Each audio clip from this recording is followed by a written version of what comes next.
कार्यकर्ताओं की ताकत पे आज विधायक है। आपके बीच में कोई गैप नहीं रहे उसकी हमने चिंता करी है। निश्चित बड़ी पार्टी है, कार्यकर्ताओं की अपेक्षाएं बहुत है, लेकिन फिर भी काम करते करते कहीं हमसे अच्छा करते हुए हमसे कहीं ना कहीं चूक हो जाती है। तो कार्यकर्ता बंधुओं, ये भारतीय जनता पार्टी ये वो पार्टी है कि इस टोंक जिले में 72 में जनसंघ से विधायक टोंक में बन चुका है। ये बहुत पुरानी पार्टी है, बहुत पुराने कार्यकर्ताओं की पार्टी है। परशुराम जी भाई साहब जैसे 6 बार पार्षद बने हैं। कार्यकर्ता बंधुओं, अभी विशेषकर तो लोकसभा का जान के चलिए मोदी जी की पार्टी का कितना भय है कि कांग्रेस ने जिस प्रत्याशी को टोंक सांसद को लोकसभा में घोषित करा है, ये मान के चलो कि भारतीय जनता पार्टी का फॉलो दे दिया है। हमारा कोई भी प्रत्याशी कमल का फूल आएगा, लाखों वोटों से जीत कर जाएगा। आप उठाकर देख लीजिए कि जिले के अंदर राष्ट्रीय नेता रहता है, वो हिम्मत नहीं जुटा पाया था कि यहां से चुनाव लड़ ले, क्योंकि वो जानता था कि ये मोदी की पार्टी है। मोदी को जनता पसंद करती है, युवा पसंद करते हैं, महिला पसंद करती है, किसान पसंद करते हैं, गरीब पसंद करता है। इस देश का आम नागरिक मोदी जी के साथ जुड़ा हुआ है, इसलिए राष्ट्रीय नेता की हवा के संग जिस व्यक्ति को चुनाव लड़ाया वो उनियारा देवली के अपने विधानसभा क्षेत्र में भी हजारों वोटों से वो हार कर जाएगा, ये मैं आपको विश्वास के साथ कहता हूं।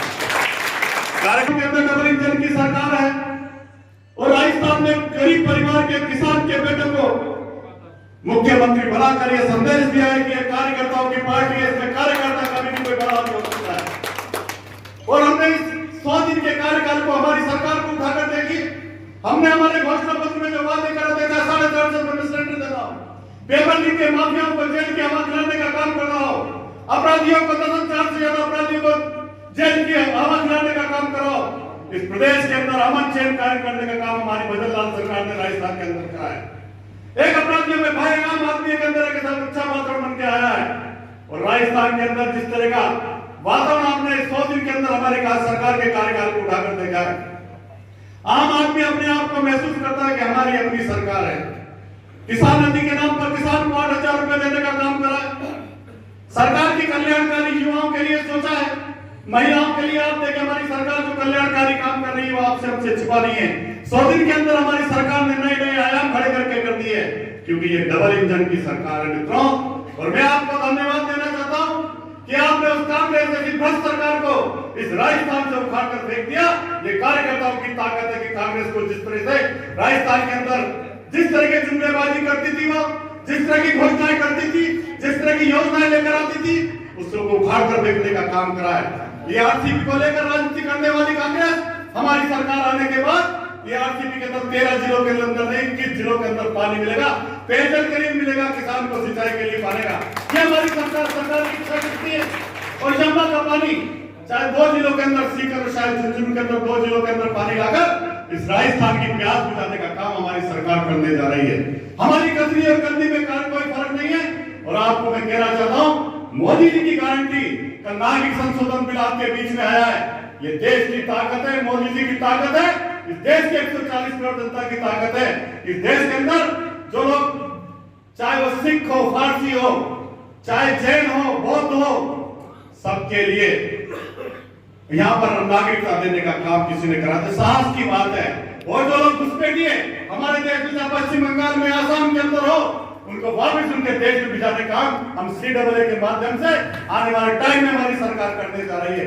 ये ताकत हमारे देश के प्रधानमंत्री ने तो, और ये 370 हटाकर हमारे जनसंघ से लेकर आज तक हमारे घोषणा पत्र में था कि हम 370 हटाएंगे। मैं मोदी जी का धन्यवाद करना चाहता हूँ। भाग्यशाली है वो देश के कश्मीर के अंदर 370 हटाकर, और आपसे एक आह्वान भी करा है, डॉक्टर श्यामा प्रसाद मुखर्जी के बलिदान का ऋण चुकाने का कार्यकर्ताओं के लिए समय आया है। हर बूथ पे 370 वोटों से हम जीतकर अपने बूथ को जिताएं, मोदी जी को जिताएं। और आप देखिए, अगर 370 वोटों से आपका बूथ जीतता है तो डॉक्टर श्यामा प्रसाद मुखर्जी के लिए हमारी सच्ची श्रद्धांजलि होगी कि गुन्ने ही खाता 2 मिनट को प्रधान नहीं चलेंगे। ये ताकत मित्रों, मोदी जी की एक एक चीज को उठाकर देख लीजिए, चाहे भगवान श्री राम का भव्य मंदिर, लाखों लोगों की शहादत के बाद आज भगवान श्री राम का भव्य मंदिर हमारे मेरे साथ दर्शन करके आए। और अभी कह रहे थे कंजूसाई करके 200 लोगों को लेके जाऊंगा, मेरे साथ 2-4 लोग कर लेकर जाइए, इससे ज्यादा नहीं है। लेकिन दर्शन कराइए, मोदी जी के आह्वान को उठाकर देखिए। भगवान श्री राम के मंदिर का जिस दिन भव्य उद्घाटन हो रहा था, इस देश का एक एक नागरिक जितना खुश था, ऐसा लग रहा था कि देश में दूसरी दिवाली आई है। इतना गर्व महसूस करता है कार्यकर्ता बंधु अपने आप में। इसलिए मोदी की गारंटी आज कांग्रेस का जो एक इंडी गठबंधन बना है, क्या स्थिति उसकी हो चुकी है, आप उठाकर देख लीजिए। इससे मित्रों में कहना चाहता हूं कि चुनाव सरकार पर है, पार्टी किसी भी प्रत्याशी बनाकर भेजेगी, हमारा तो प्रत्याशी कमल का फूल है, और कमल का फूल इस बार लाखों मतों से जीतेगा। पिछले बार का 1,35,000 के अंतर को हम बुला देंगे और 3 लाख वोटों से जिताकर भेजेंगे। कार्यकर्ता मोदी जी ने तो 5 लाख वोटों से विधानसभा जीतने का आह्वान करा है। हो सकता है कि इस लोकसभा के अंदर जिस दिन मोदी जी इस टॉक स्वागत की जनता को संबोधित करने आएंगे और उनके आने के बाद अगर उन्हें आह्वान कर दिया तो 5 लाख का भी आंकड़ा पार कार्यकर्ता कर देगा। ऐसा ऊर्जावान कार्यकर्ता इस जिले के अंदर रहता है। कार्यकर्ता बंधुओं, ये बात तय है कि हम और आप कार्यकर्ताओं की पार्टी है। आज कार्यकर्ताओं ने अपने कार्यकर्ता का इतना आत्मीय रूप से स्वागत करा है। निश्चित मैं भी आपके बीच का व्यक्ति हूं, पार्टी ने मुझे दायित्व दिया है, लेकिन मैं विश्वास आपको दिलाता हूं कि मैं नहीं जिलाध्यक्ष, आप लोग जिलाध्यक्ष बने, ऐसा मैं विश्वास करूंगा, आपके साथ मिलकर चलूंगा। और हमारे कार्यकर्ता की तकलीफ के लिए जब प्रशासन के भी आगे के हमको लड़ना पड़े, हमारा कार्यकर्ता गलत भी है और सही भी है, तो हमारा कार्यकर्ताओं का सम्मान हमारे लिए महत्वपूर्ण है। तो कार्यकर्ता के सम्मान के लिए अजीत सिंह मेहता, उसकी पूरी टीम और भारतीय जनता पार्टी का कार्यकर्ता हमारे कार्यकर्ता का सम्मान को कभी झुकने नहीं देगा। विश्वास आपको इस मंच के माध्यम से दिलाकर जाना चाहता हूं। लेकिन आपसे मेरी भी अपेक्षा है, हमारी पार्टी ने बहुत सारे कार्यक्रम आपके बीच के अंदर दिए हैं। लाभार्थी के घर जाइए, उससे संवाद कीजिए और सरल ऐप पर उसको डालकर मोदी जी ने आह्वान करा। मोदी जी का इशारों को तो राजनीतिक दल का भारतीय जनता पार्टी का कार्यकर्ता नहीं, आम आदमी भी मानता है। मोदी जी ने तो कहा कि मेरा परिवार महिला, युवा, किसान और गरीब ये मेरा परिवार है। एक इंडी गठबंधन के एक नेता ने कहा था कि मोदी जी का तो परिवार नहीं है, पूरे देश के लोग खड़े हो गए कि हम मोदी जी के परिवार के लोग हैं। ये ताकत मोदी जी की। इससे कार्यकर्ता बंधुओं, मोदी जी के एक काम को उठाकर देखिए, कोरोना काल के मैनेजमेंट को उठाकर देखिए, हमारे जीवन को बचाने वाला हमारा देश का प्रधानमंत्री, राजनीति कर पल पल अपने आप को इस देश के लिए झोंकने वाला प्रधानमंत्री, देश में एक दुनिया का ताकतवर नेता है। आपने देखा होगा जिस तरह का अभी जो युद्ध हुआ था रूस और यूक्रेन का, देश का प्रधानमंत्री नरेंद्र भाई मोदी का उसने अपने विद्यार्थियों से कहा था कि तिरंगा लेकर निकलिए, हथियार झुक जाएंगे, तोपें झुक जाएंगी, ये ताकत किसी ने बढ़ाई है। 70 साल की आजादी की बात कभी ऐसा हुआ था? हमारे देश के अंदर आतंकवादी आकर हमारे मंदिरों पे, हमारे बाजार में, दुनिया में हमारे बीच में आकर हमारे लोगों के साथ बम ब्लास्ट कर हमारे को मारकर चले जाया करते थे।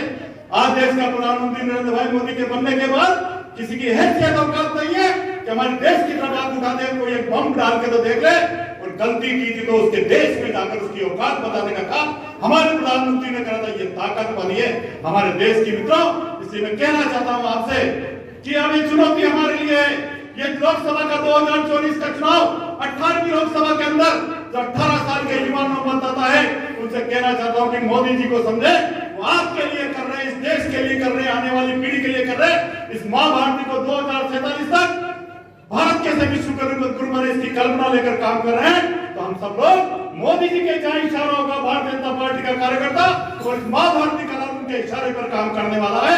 इस कांग्रेस को मोदी जी ने कहा था 14 के अंदर कांग्रेस को, ये कांग्रेस समाप्त होने वाली है, कांग्रेस का वजूद नहीं रहेगा। आपको लग रहा होगा कांग्रेस के अंदर भगदड़ मची हुई है, भारतीय जनता पार्टी के अंदर लोग आने लगे हैं। हमारे कार्यकर्ता कहते हैं कि आप भारतीय कांग्रेस जी को हमारे बीच में ला रहे हो। अरे हम तो कहते हैं रावण का भाई विभीषण भी हमारे साथ आया था तो उसको हमने गले लगा लिया था। तो अगर ये हमारे साथ आते हैं, हमारे साथ आएंगे तो संस्कारित हो जाएंगे और उनको साथ लेकर हमारा तो लक्ष्य है 2047 तक भारत विश्व गुरु बने। और भारत विश्व गुरु बनेगा तो ये मान के चलिए हमारी आने वाली पीढ़ी, इस देश की जो कल्पना थी भारत कैसा होना चाहिए, हमारे साधु संतों ने कैसा सोचा था, हमारे महापुरुषों ने कैसा सोचा था, हमारे इतिहास को पुनर्जीवित करने का काम देश के प्रधानमंत्री जी करने जा रहे हैं। हमारी ताकत को बढ़ाने का काम कर रहे हैं, सनातन धर्म की शक्ति को बढ़ाने का काम कर रहे हैं। और आपने नए नए चाहे महाकाल का कॉरिडोर की बात हो, चाहे काशी की बात हो, भगवान श्री राम का मंदिर की बात हो, और अभी मथुरा काशी बाकी है, 24 के अंदर उसको भी देख लेंगे। मेरे कार्यकर्ता बंधुओं, मैं तो आपसे इतना आह्वान कर यहाँ से जाना चाहता हूँ कि निवाई की इस विधानसभा के अंदर आपने थोड़ी मेहनत और की तो राम साई की जो पूर्व विधायक था कांग्रेस का, उससे भी ज्यादा मतों से जीतकर जा सकते थे। इस कमी को पूरा करने की कोशिश करिए और विधानसभा के चुनाव में इस निवाई विधानसभा से उस अंतर को पार कर भारतीय जनता पार्टी का कमल से भी ज्यादा ताकत से खिलाने का काम करेंगे। ये मैं आपसे विश्वास और भरोसे के साथ अपनी बात को समाप्त करता हूँ। बहुत बहुत